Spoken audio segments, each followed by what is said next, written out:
I'm Teresa Matich with the Investing News Network. Here with me today is John Kaiser of Kaiser Research. John, thank you for joining me. Teresa, I'm glad to be here. Great. So speaking of being glad to be here, the turnout of the conference, the feeling in the air, it's quite a bit better than I was expecting. What are your thoughts? Well, in a sense, it's like a survivor's ball. We have assembled here just over 100 companies, junior companies, plus all the service providers and so on. And the interesting thing is, 1/3 of the companies here, exhibitors, represent also 1/3 of the new bottom fish edition of 100 companies that I assembled at the end of last year.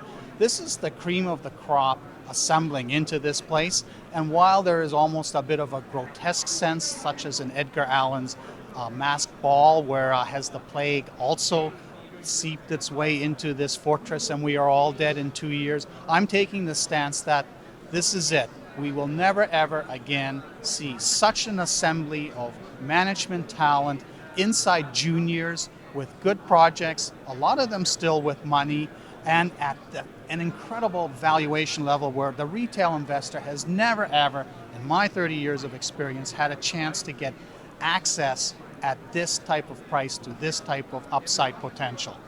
Absolutely. It's very interesting that a third of the companies here are on your list. How did you end up there? Well, the first criterion I used is, does the company have money? And of course, immediately 800 companies, no money, negative money, you can't do anything with money. So then I went through the rest of that batch and I looked for companies where I knew the management team was real. I looked for signs that management still had skin in the game. And in some cases, I'm seeing groups that were extremely talented and successful in the last decade. They put money in at 20 cents and now you can buy their stock at 10 cents, and it is not at all in any way a rollback. I look for interesting exploration stories. I look for advanced projects where there are ounces or pounds in the ground that represent some sort of optionality in the future. But basically I'm looking for stories of something that can be done in the next while that can change the value of the company in a big way. And one of the companies you're looking at, I understand, is Arizona Mining, an emerging zinc discovery. Can you tell us more about that? Yes, this is a brand new company that I have never recommended before. Arizona Mining has the Hermosa project in very southern part of Arizona. They spent a fair amount of money in the past 5 years doing a pre-feasibility study on a manto zinc, silver, manganese oxide deposit. And that one didn't really work. It was marginal, especially with metal prices where they are now. And while following up in the bottom of the pit, they have now discovered an enormous sulfide carbide replacement zone of silver, lead, zinc mineralization where I think there's probably ultimately will be 100 to 200 million ton footprint with combined lead zinc of somewhere going to end up being there in the 7 to 10% combined lead zinc. And this is a major new discovery. I'm bullish on zinc. It's kind of hard to be bullish at the moment where the price is, but I still believe strongly that China's environmental awakening is going to end up in reduced zinc supply from China going forward. So this is a stock you're going to know a lot about. Richard Wark is the principal. He's put $8 million into it in the past year. He's had several success stories in the past 5 years. Ventana at $1 billion, and then Augusta for about $400 million. Copper project bought by Hudbay. Okay. And could you tell us about Mawson Resources as well?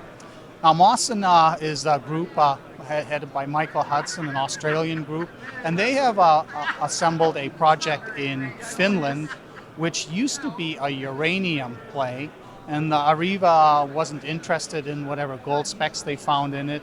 These guys came and looked at the old uranium work and discovered that this gold is very interesting. So they have assembled a very juicy property package in an area that had been mismapped by the government geologists in past decades, so has never seen modern exploration. They are backed by a private equity group that has put money in. There are even university endowment funds that put money in. So they've got solid financial backing, and it's a discovery exploration type story. And I think, as long as gold's just sort of hanging around at these levels, I'm looking for projects where you find something that works very well at the current gold price, and you don't have to worry about gold going up to make your project valuable. Right, that makes sense. And Mirasol Resources is another gold company that you're looking at. Now, Mirasol is a cash-rich company headed by Stephen Nano, and they sold one of their projects in the last 5 years for about $40 million. So they still have a very healthy treasury of about $25 million. And their focus has been in Chile and Argentina. And in Chile, they have assembled a project in an area which is farmed out to Yamana, where they are seeing several major gold discoveries made by other companies in the past year, one of them being VRIC. And their Yamana is outlining a sort of a medium grade or sort of 1 to 3 gram per ton epithermal oxide gold system on that project, and they are carried with a 30% net interest at the 25% net interest at the end of the day. And their other project is in the Santa Cruz province of Argentina, and Santa Cruz has been a tragedy because the province decided to impose this insane royalty a few years back based on the value of the ounces in the ground, which was basically a non-starter because companies were getting bills for $50 million for their multi-billion-dollar ounce in the ground project, which of course takes no account of what it would actually cost to get out of it. With the change in government, this crazy royalty has been removed. It's game on again in Argentina, and there they have a project near AngloGold's Cerro Vanguardia, 15-kilometer vein system, which they, in the last couple of years, by just doing basic prospecting regional work, have uncovered and realized, wow, this is something we would love to farm out to one of the majors. So again, their policy is not to drill it themselves. The policy is to generate the prospects. They're not trading at too much of a premium to their cash breakup value. It's more expensive than your usual bottom fish, sort of the 60 to 80 cent range. However, this is the kind of stock where if they get a major success, and with the limited number of shares they have out, it could go to $5, $10. So you're still getting that 5 to 10 bagger potential that you're looking for with these other bottom fish that are a lot cheaper. Wow, that's great. Well, hopefully it works out that way, but it's this kind of stuff that you're getting for almost zero premium for the exploration upside that makes this market so exciting.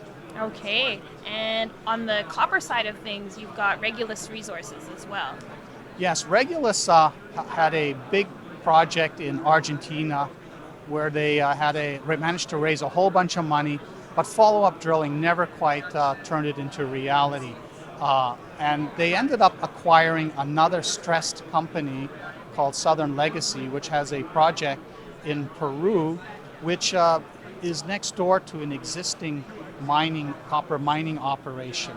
And they have done all the stuff like solve all the social license issues, get all the pieces of property together, and they're just now waiting for a few other developments that they don't really want me to talk about. And the end game is that when they have this all together, then the neighbor will want to own the whole package. But simultaneously, they are going to be drilling next summer, finally after getting permits, a gold prospect in Nevada, optioned from another little junior that was one of my spec value hunter picks, Highway 50 Gold, the Leask brothers, who are also part of the management on that. So again, you're getting a substantial copper asset whose price is being punished by the fact that they can't move at the moment because they're resolving some technical details. I see. And in silver, you're looking at Silvercrest Metals? Yes, I'm not a big fan of small-scale mining, which Silvercrest originally was before its main mine got taken over by First Majestic. But however, the other assets were spun out with capital, about $7 million, in a new junior, and management's current philosophy is to revisit these properties that they have, which are old mining districts, high-grade mining districts that have never been explored from a modern perspective. And so they have title to these prospects. They've got enough money to go in there to do detailed mapping of all the structures and so on, develop targets, and perhaps come up with a major high-grade silver or silver-gold vein system that then again big groups like First Majestic that now specialize in putting these things into production, they would then, one of those companies would acquire that company. So this company is trading at near cash breakup. So again, you're getting the management talent, the track record, these projects that they have accumulated over the last while, and the geological potential almost for no premium at all. Okay, and finally, could you tell us about Sirios Resources? Sirios is a Quebec-based company that assembled some land near the Eleanor deposit that Goldcorp put into production at a cost of about $2 billion. It was arguably the best Canadian gold discovery in the past decade. It was bought out for $750 million. We had an area play for a while. Nobody found anything very significant, and it all seemed to fizzle. But these guys have persisted. They found a low-grade envelope of gold mineralization at the head of what appears to be a sort of a geochemical anomaly on a neighboring property whose origin has never been resolved. They have started to understand the structural controls in it, seeing the high grade in it. The low grade, of course, is probably not going to ever be worth anything on a bulk mining basis unless gold goes to $2,000 like some of my peers think it's going to do. But they have been gradually putting together the geology, and there's a part of the property which they haven't even drilled yet where there's a good chance that this is the head of this geochemical anomaly that emanates from the property.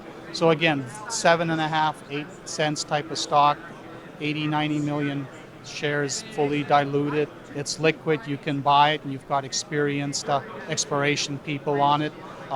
This is the kind of like $7-10 million valuation company that if you get a discovery, pops up 3-5 times and then starts trading as people see what the extent of the discovery is going to be.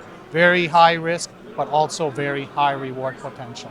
Okay, and you own all of these companies, is that correct? Well, I actually own none of these companies. Okay. So I do not have a conflict of interest in that regard. Okay, great. John, thank you so much for that in-depth analysis. That's really great. Thanks for joining us. Thank you, Teresa. I'm Teresa Matich with the Investing News Network.